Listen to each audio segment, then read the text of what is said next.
Hi, Fairmounters. I'm Ryan Wallace, and I'm excited to finally be able to say that I will be your new senior pastor at Fairmount.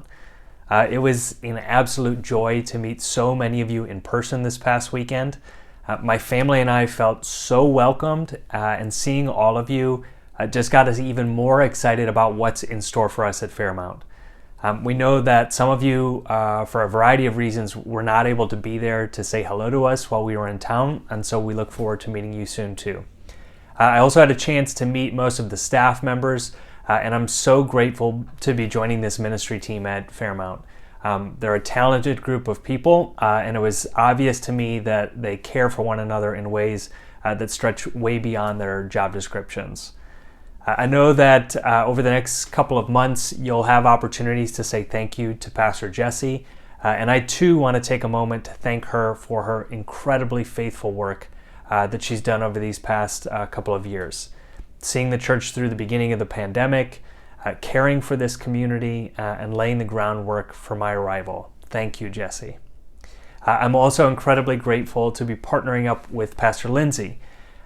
I have this tendency to sometimes take myself too seriously. And so I can already tell that the joy that pours out of Pastor Lindsay is going to be the perfect balance for me. Plus, we're both alums of the greatest Presbyterian seminary on earth. So let's do this, Lindsay. If you still haven't had a chance to hear about my ministry background, you can read a little bit about my experience in the bio that's included in my candidating brochure.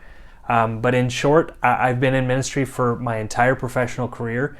About half of it I've served as a pastor in congregations, and about half as a community organizer for faith-based nonprofits. I believe that God has given me these two types of ministry experiences to prepare me to serve a congregation with a strong prophetic voice for social justice. A congregation that's committed to being a catalyst for growing God's beloved community in their own backyard.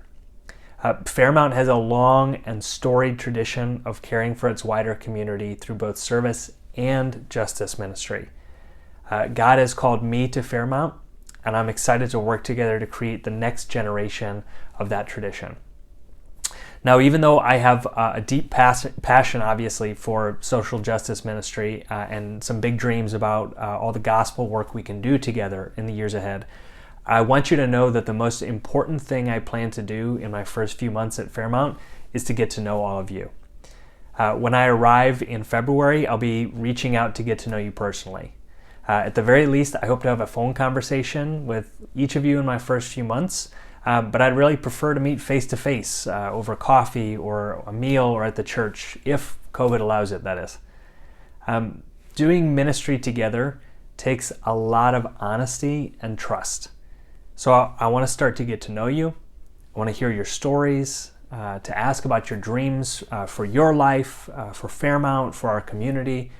And I want to listen to how you feel God is calling you specifically to be part of making those dreams come to life. I know it sounds a little cliche, but I really believe that God makes things happen through relationship. And big things can happen when we build one relationship at a time. Finally, if you were at church last Sunday, you know that I won't be coming to Cleveland Heights alone. My wife Amanda and I have been married for about 10 years now, and we have 3 children. Our oldest daughter May is in first grade, our son Silas is 3, and then there's our baby Cecilia. We're all excited to put down our roots at Fairmount and to become part of the community. So thank you for welcoming all of us to Fairmount with open arms. Thanks for trusting me to come alongside you to help continue this remarkable ministry that you're already doing. No doubt that we'll do some new and innovative ministry together in the years to come, things that we can't even imagine yet, but the foundation for all of it is already there. We can't wait to join you in a couple months, and until then, blessings on your Advent, and Merry Christmas to all of you.